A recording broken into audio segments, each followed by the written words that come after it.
called out in front of everyone that so-and-so was given £20, but you don't mind it being called out, and your real intention is sincerity, but you're having it called out just to encourage people, then that's okay. But you need to check your intention, 100 times before you actually do that. So showing off is done for wealth and for public praise. There's a blessed verse of the Quran Kareem. Mushtaq, please. It doesn't look good. Just one of us sat down. Everyone else. Is it chair? Chalo, it's up to you. Allah Almighty says in the glorious Quran, يا أيها الذين آمنوا لا تبطلوا صدقاتكم بالمن والأذى كالذي ينفق ماله رئاء الناس ولا يؤمن بالله واليوم الآخر فمثله كمثل صفوان عليه تراب فأصابه وابل فتركه صلدا لا يقدرون على شيء مما كسبوا والله لا يهدي القوم الكافرين.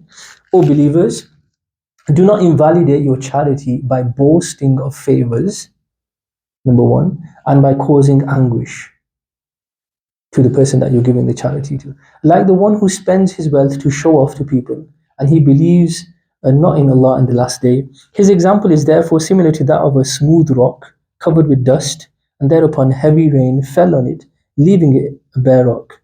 They will not have control over anything they have earned, and Allah does not guide the disbelievers due to their stubbornness upon disbelief. This ayat Karima mentions three things. It mentions, if you ever do a favor for someone, don't remind people of favors.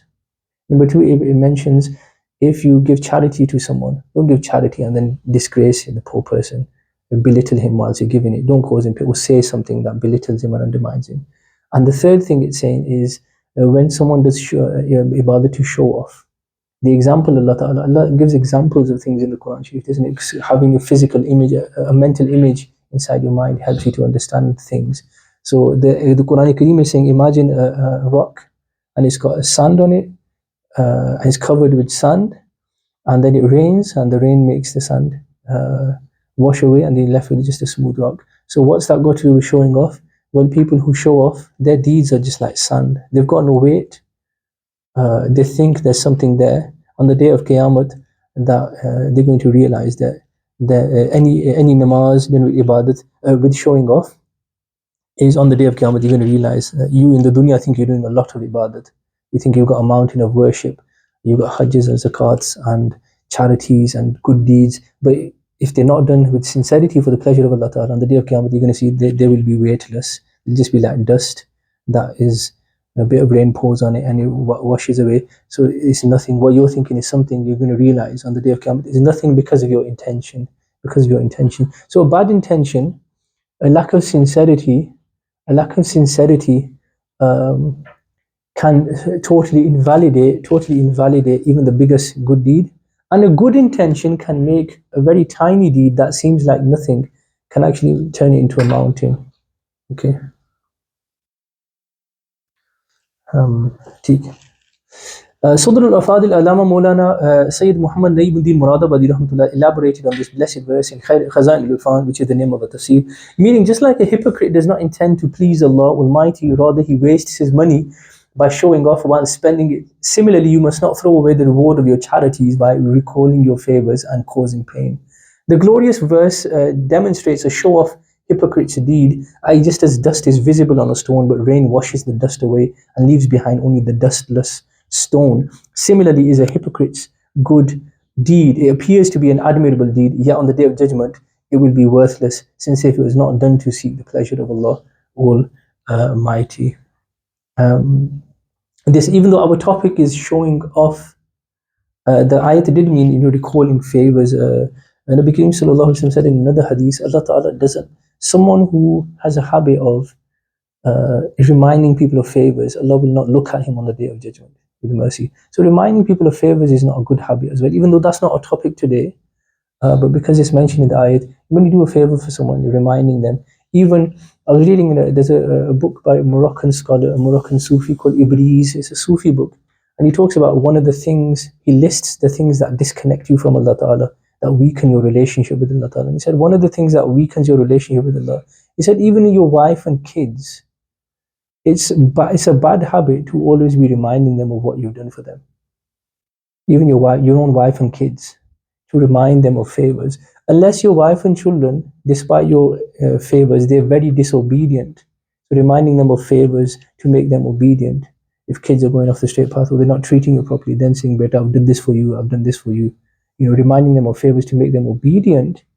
That's okay. But generally speaking, don't even, all the time going to, "I've done this for you," for no reason. Don't even remind your own wife and kids of favors that you've done for them. And to be honest with you, a lot of times, like us spending on our kids, that's farz anyway. Up until they reach the age of puberty, that's farz. So, reminding them, saying, "I've done this and that for you," when it's farz for you to do that anyway, it's an obligation. Providing for your wife is farz anyway. Yeah, anything spending on your kids and your wife, which is more than your farz, more than what Shariat has made wajib for you, that's an ihsan, that you get the sawab of sadaqah for that if your intention is good. That's a good deed.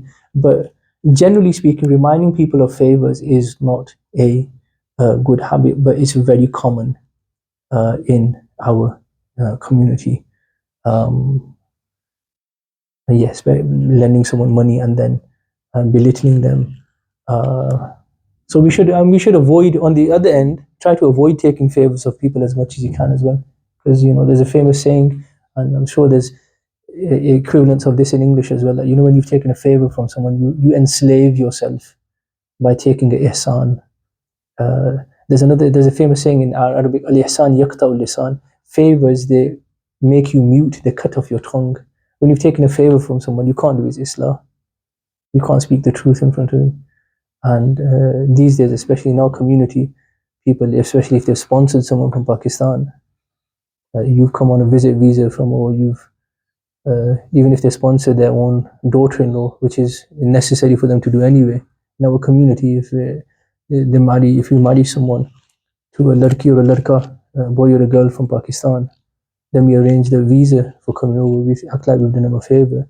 No, you've married them off. It's your job to bring them over. Okay, but we want them to be enslaved. If you lend someone cash or something, do it for the sake of Allah subhanahu wa ta'ala. When you belittle people that you've done favors for and you remind them, then you're just wasting the sawab of that sadaqah. You're wasting the sawab of that good deed that you've done. So even though that isn't our topic today, reminding people of favors, but that is a topic itself. That's a subject that is worth writing a book on, or having a whole speech, or having a whole lesson on that. We can maybe talk about in detail some other time. So today our topic is showing off.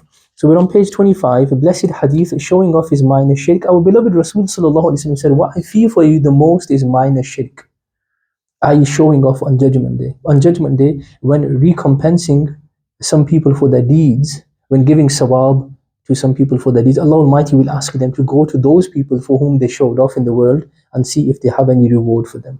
So if you did deeds for people in the dunya, Allah will say on the day of Qiyamah, go to them for sawab. You didn't do them for me, go to them for your sawab. You didn't do them for me, why do you want sawab from me? This is a common hadith, the consequence of a show-off. It's quite a lengthy hadith. It's in Tirmidhi Sharif, but it's worth doing. The consequence of a show-off: Hafiz, Islamic scholar, a martyr, and a philanthropist. You need someone who gives sadaqah a lot. Sayyidina Abu Hurairah radiallahu anhu reported that the noblest Rasul sallallahu alaihi wasallam said, "On Judgment Day, Allah Almighty will manifest His glory as is worthy of His grandeur to His people in order to judge them. All humans will kneel on the ground. Amongst the first people to be judged on Judgment Day will be a Hafiz al-Quran. Secondly, a man who was killed in the way of Allah, a Mujahid.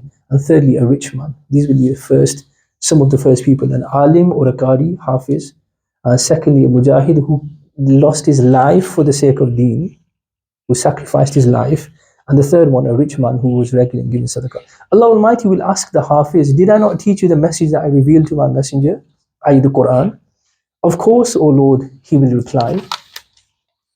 To which Allah Almighty will ask, "Then how much did you act on your knowledge?" To which he will respond, the man will respond, "O Lord, Azza wa Jal, I recited it day and night." Allah Almighty will declare, "You're a liar." The angels will also profess, "You're a liar." After which Allah Almighty will declare, "You wanted people to label you as a Quran reciter, as a Hafiz and an Alim. You recited the Quran because you wanted to be called a Qari."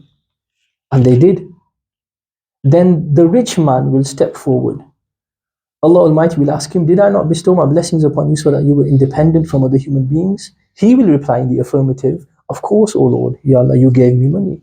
To which Allah Almighty will respond, "What did you do with the wealth that I granted you?" And the man will respond, I use that wealth to strengthen ties with my relatives and I donated it in your name. He will reply, the man will reply. To which Allah Almighty will declare, you are a liar. The angels will also profess you are a liar. After which Allah Almighty will reprimand him. And Allah will say, your ambition was to be recognized as a generous man, which you attained in the world. You wanted people to call you a Sakhi. This guy is very generous. You wanted that title. Then the martyr, the mujahid, the shaheed will be summoned. And Allah Almighty will ask, why were you killed? And he'll say, I was ordered to fight in your name, which I did until I ultimately gave my life for you. He'll answer, you are a liar. Allah Almighty will declare. And the angels will also proclaim, you're a liar. Thereafter, Allah Almighty will chastise him. Allah will say to him, to that mujahid, that shaheed, your intention was for people to recognize you as a brave man, which you attained in the world.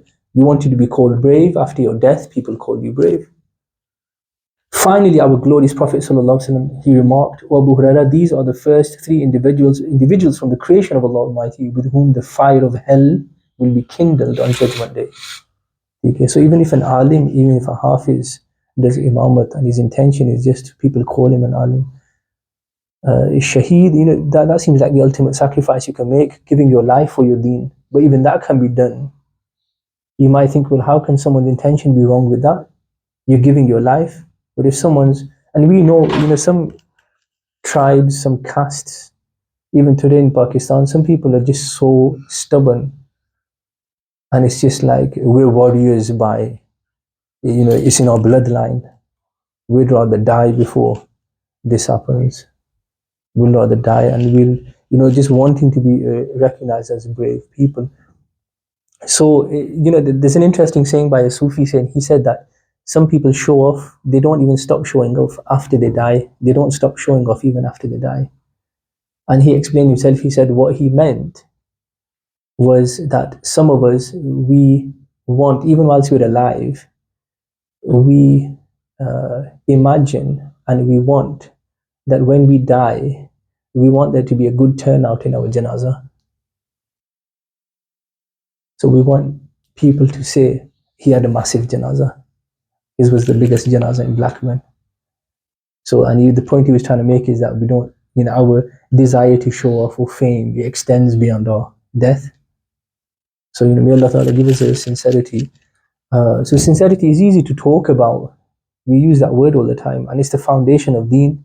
But it's very hard to actually be sincere, because doing something and not bothering at all about what people think about you, whether you get money or fame, it's easy.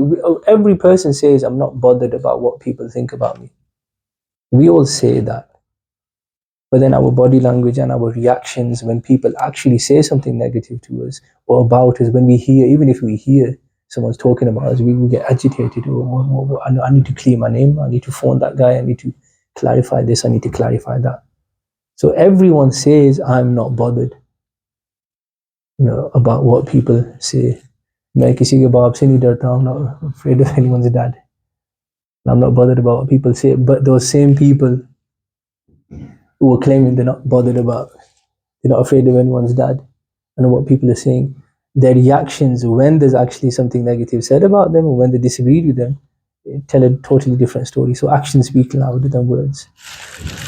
Ruling on showing off, Hakim al-Ummat Mufti Ahmad Yar Khan Naimi Rahmatullah Ali, he explains showing off can be divided into many categories with a different ruling for each one. One category is minor polytheism, haram. Another is forbidden, minor polytheism, that is haram.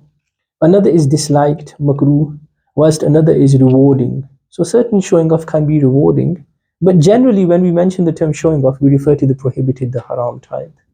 Okay. Showing off is halal or is rewarding if it's like, for example, if a peer or a leader, a religious leader, is doing something solely for the pleasure of Allah subhanahu wa ta'ala, and he could have done a good deed in private, but he's done it in public just because he knows he's got a following, and he knows if I do it in public, people are going to imitate me and copy me. And he still has to be sincere, but for him to do a good deed in public will cause 1,000 or 1,000,000 other people to do that good deed. So for him to do it in public is better than doing it in secret. But that's like a leader or a peer or a sheikh, and he still has to be sincere. So even when people say, I did this in front of people to encourage them and to motivate others to copy me, you still have to be sincere when you're doing something to motivate others. Motivating others is not a reason to show off yourself. You still have to make sure you don't want personal fame inside your heart. One sign of, if you really want to know whether you're doing, sometimes you do something and, well, I did it to motivate others. Well, was I really doing it to motivate, or did I want fame? Well, if you were really mukhlis and you did something publicly, whether it's chanda or namaz or a speech, if you really did it for the pleasure of Allah and you were doing it in front of people just to motivate them, a good sign of knowing whether you were really sincere or not is, if your intention was motivation, well, that purpose could have been achieved by someone else doing that good deed in front of those people as well.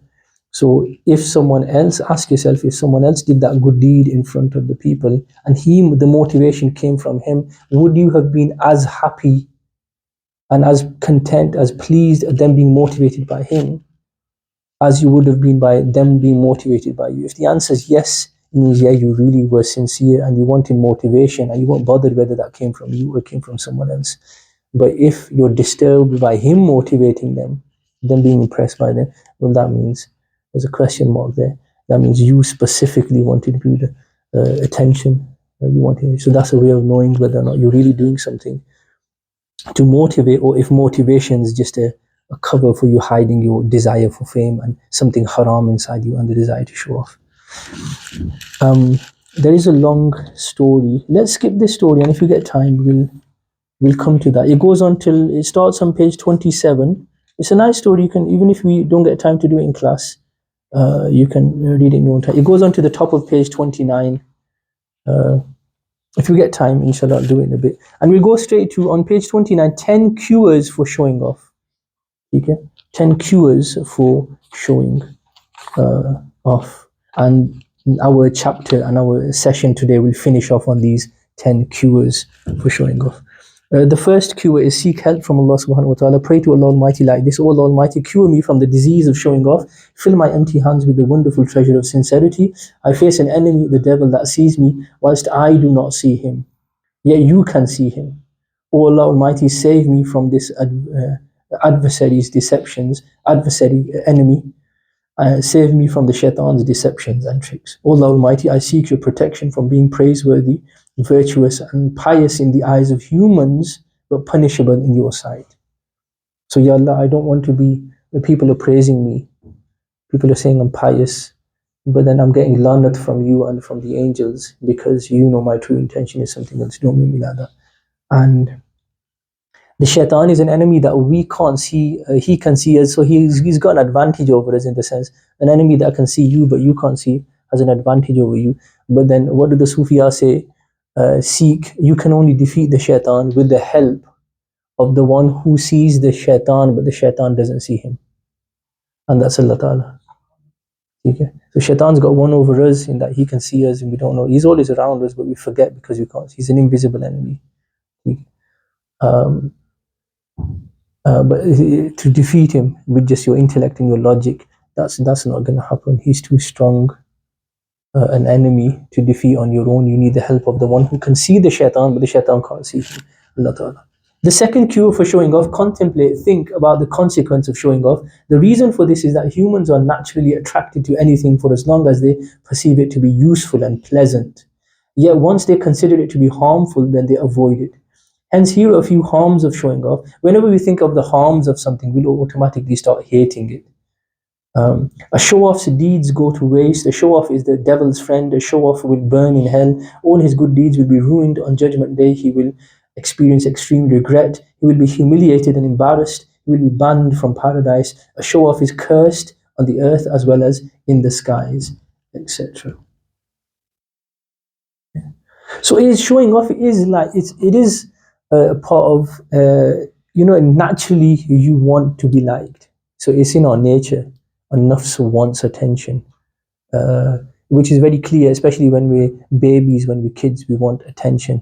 Two kids, two babies or toddlers, if mom or dad picks up one, the other starts crying just because dad's picked up the other one. As soon as you pick up this one, stop crying. So attention. So attention seeking is something in us from childhood, and in our community it's sort of fed as well. Halaki, as parents, it's our job to encourage sincerity from a young age, not encourage showing off. But we get told in our Pakistani community, in our Asian community especially, even when you're young, don't do this, people are watching. What people are going to say, what people are going to say, what people say. Log tak rahe ne. Parents slap us, doing something embarrassing in front of people. So it's fed in our minds. We're socially conditioned. We're socially conditioned to avoid doing things that are embarrassing from a young age. Parents, a lot of the time, the tarbiyat is not based on what Shariat has said is haram or something. It's just whatever's embarrassing, you get a slap around the head. So it's put in our heads from a very young age what people think, what people are going to think. You're embarrassing me, you're embarrassing yourself. So that's why from the age of 5 or 7 or 10, so all our lives we've just been told to worry about what people are thinking about us. So that's why it's embedded in our minds, and it's very hard for us to get out of it as well. And number 3, the third cure, eliminates causes. So every illness definitely has a cause.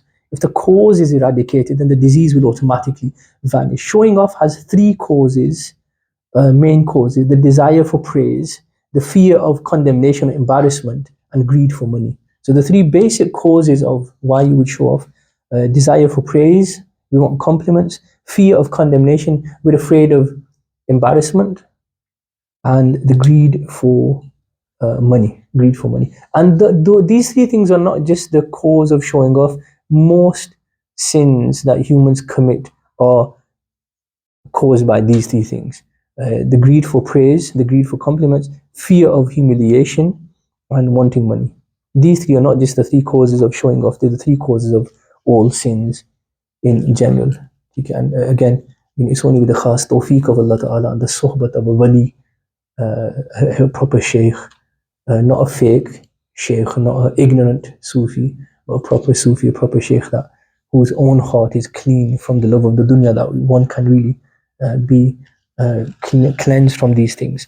Number 4, the fourth cure of showing off: become sincere. Just as we use a good quality soap or washing powder to wash away stains from our clothes, similarly, in order to clean the filth of showing off from our hearts, we must clean it using the soap of sincerity. Sincerity is the opposite of showing off. The 5th cure: guard your intentions. Deeds depend on intentions, and an intention is a firm determination inside your heart. Islamically, an intention is a desire to carry out an act of worship. Remember, the more intentions you make, the more reward you will acquire. Therefore, make good intentions prior to all permissible actions in order to earn a treasure of reward alongside your actions. So this is worth, like, before we do anything, just taking like a minute or even 30 seconds, just ask ourselves, why are you doing this thing? That can help with rectifying our intentions. So niyat itself, intentions, rectifying our intentions. This is a subject on its own.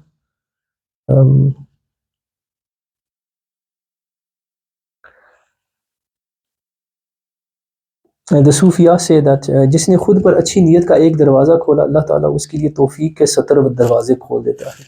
Whoever opens up one door of good intentions upon himself, Allah Ta'ala opens up 70 doors of tawfiq for him. 70 doors of the ability to do good deeds. So intention is the foundation of anything, isn't it? And the Sufiya, the Salaf Salihin, they used to teach their children intention, the importance of intention, just like they taught their children the importance of Surah Fatiha. So the way people used to teach Surah Fatiha and Tashahhud to their children, they would teach them about what intention is, what good and bad intention, or where your intention can be good and can be bad. There's nothing that you can't do with it. I just heard that long hadith, jihad, killing yourself for the sake of Allah, being an alim or a hafiz, giving sadaqah. If these 3 things, which are like considered the highest of good deeds, if they can be done with bad intentions, without sincerity, then automatically you can assume there's nothing that can't be done with a bad intention. So everything, Hajj can be done. Someone can stand on the Kaaba and pray namaz, stand inside the Kaaba and pray namaz, and his intent, you might not get any sawab. So there's nothing that can't be done with where there isn't the possibility of a good or bad intention. Right, okay. I was in one mehfil once. It was a milad mehfil, and whoever the stage secretary was, I think he was saying it just to please, stage secretaries and Maulvis sometimes just say things to make the house owners happy. When if the house owners are happy with stage secretaries and Maulvis, then our pockets get filled quite generously. And he was saying, आप मिलाद की महफिल में तशरीफ़ लाए हैं तो ये वो महफिल है जिसमें नीयत बंदे की ख़राब हो ही नहीं सकती, जिसमें इखलास के अलावा कुछ हो ही नहीं सकता, सवाब मिलता ही मिलता है. Your intention cannot be, it's not possible for your intention to be bad behind a milad mahfil. Anyone who does a milad mahfil has to be sincere, and it's definitely makbool in the bargah of Allah. And obviously, everyone's, wow, mashallah, mashallah, kya baat kahi hai. But it was totally false from an Islamic perspective. Of course, you can do a milad mahfil, you can do a milad julus, you can, with the intention of showing off this desire of, well, I want people to say that he had a mehfil in his house and his mehfil was better than the other ones, and he called more Maulvis than the other one. There was another mehfil, but they only had 2 sweet dishes. He had 3 sweet dishes in his house. So your niyat behind a milad mehfil can be wrong. So, but sometimes state secretaries and Maulvis have just got to pump up people. And we were talking about flattery yesterday, weren't we, Jab Lucy? And so obviously it's the one that flattered the house owner will get called as well again. Okay, this Maulvi is nice. Make sure I call him again next time to the method as well. But anyway, there can be sincerity and the possibility of sincerity and showing off is in everything. The sixth cue, number 6, whilst worshipping, save yourself from devilish whispers. The devil is our ancient adversary, our enemy, who persistently endeavors to inculcate his devilish whispers into our hearts. Hence, you should never cease praying to Allah Almighty for Him to guard you from devilish interferences. So I always pray to Allah, Ya Allah, save me from the shaitan. Ya Allah, save me. Ya Allah, I'm confused. I don't know myself if I'm doing this thing sincerely or not. Ya Allah, you purify my intention. Seventh cue, behave the same in private and public, meaning we must demonstrate the same humility and fear in solitary salah, namaz, that we display in public salah. Furthermore, we should hesitate to do in private what we feel embarrassed to do in public. Number 8, eighth cue, hide your good deeds. We should make our best efforts to conceal our good deeds, just like we conceal our sins, whilst sufficing with the knowledge that Allah Almighty is aware of our good deeds. Guarding your baser self after doing a private good deed is especially important, because usually after a private good deed, your baser self will strongly desire to expose it. The Sufia do say it's actually harder, even harder than doing a good deed in the first place, is protecting your intention. Saving yourself from wanting to show off after it is actually harder than doing the deed in the first place.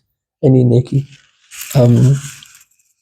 Okay. And this really good quote comes to my mind when someone was asked, what is a sign of your amal being accepted? And the Sufia say that doing a good deed and then forgetting that you did it is a sign that it's been accepted. So good deeds should be forgotten and sins should be remembered. Forgetting sins and remembering good deeds is a sign of misfortune. Forgetting good deeds and remembering sins is a sign that those good deeds have been accepted. Okay. Number 9, ninth cue, keep good company. This is very important. Social circles are influential. Good company has positive influences, while bad company has evil impacts and influences. One source of good company is the Madani environment of Dawat Islami, the global non-political movement for the propagation of the Quran and Sunnah. Please join this Madani environment as well.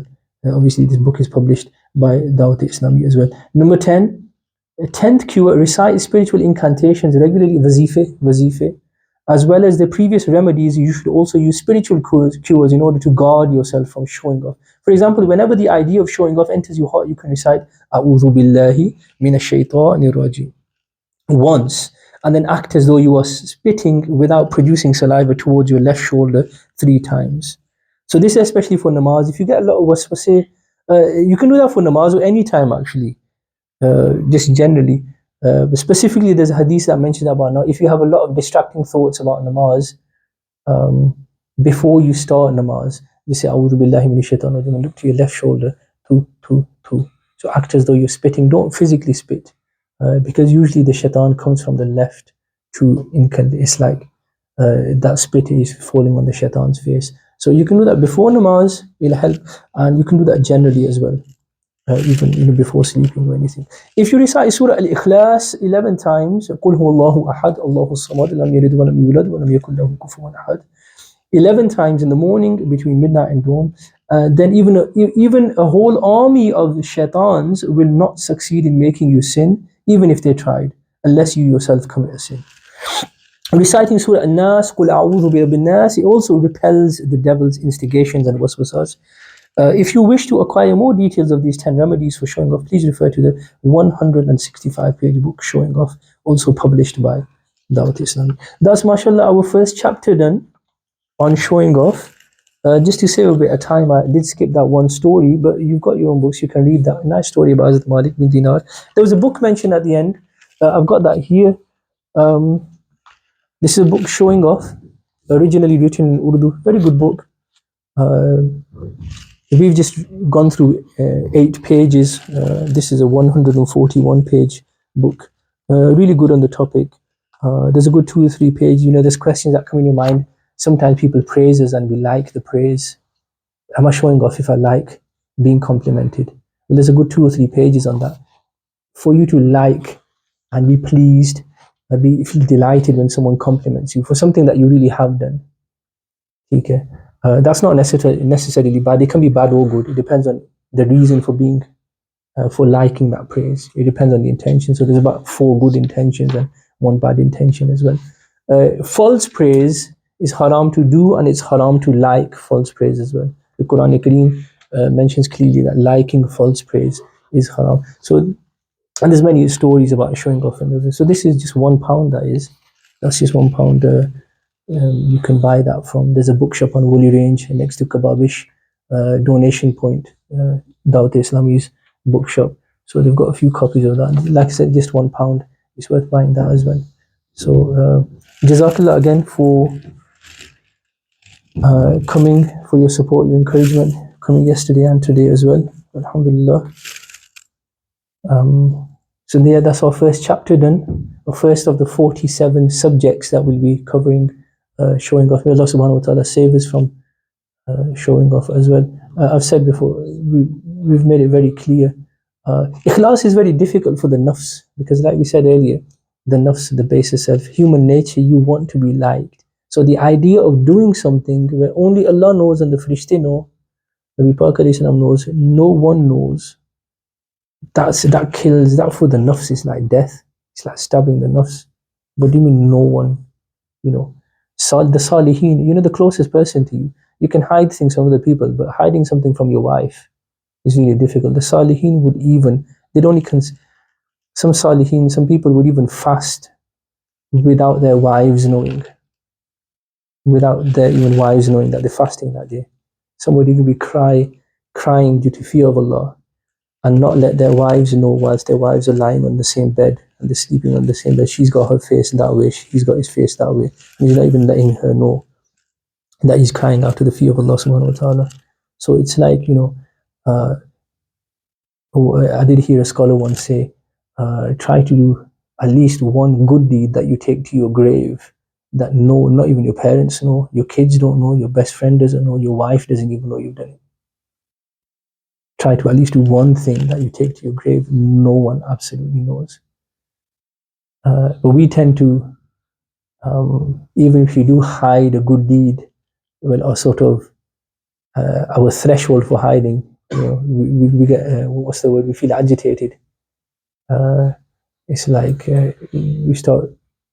We might hide it for 6 months or a year or 2 years, and then we're like, well, I've hidden it for 2 years. We think I'm sincere now because I've hidden it for 2 years.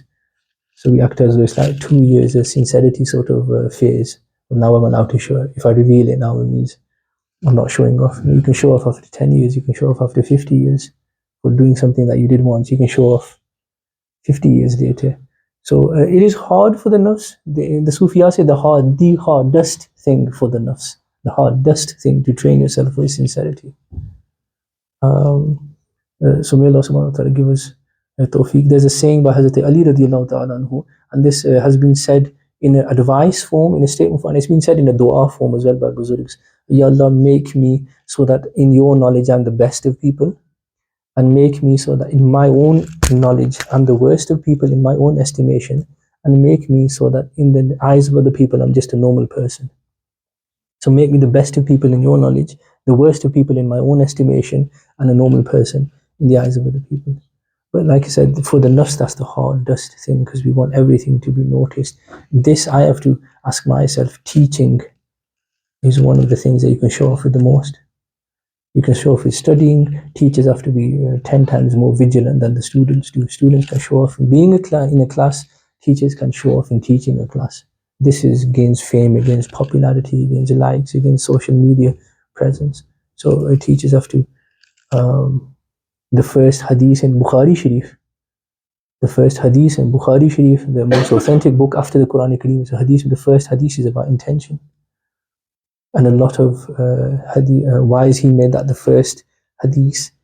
And the first hadith in Bukhari is about intention, well, because he's telling himself, and Imam Bukhari is telling himself, and every author, that even if you write a book of 6,000 hadiths, if your intention at the beginning is not for Allah subhanahu wa ta'ala, you're not going to get sawab for a collection of 6,000-7,000 hadiths. Sometimes we're sincere at the beginning of an action, and our intention during the action or after the action gets corrupt. Sometimes you're sincere in the beginning and in the middle, and then it's towards the end of the action or after the action that you can be corrupt. So we've got to sort of guard ourselves, always be vigilant and ask Allah for ikhlas. But an ibadat done with ikhlas, if we do succeed, it has its own maza. Then Allah Ta'ala gives you this profound, this amazing delight and joy, this experience which is beyond ibadat with ikhlas. It gives you a maza that is beyond any other maza, any other enjoyment, any other delight. So may Allah subhanahu wa ta'ala gives tawfiq. Jazakallah, thank you very much again for attending. Just for Wednesdays, inshallah, sorry for the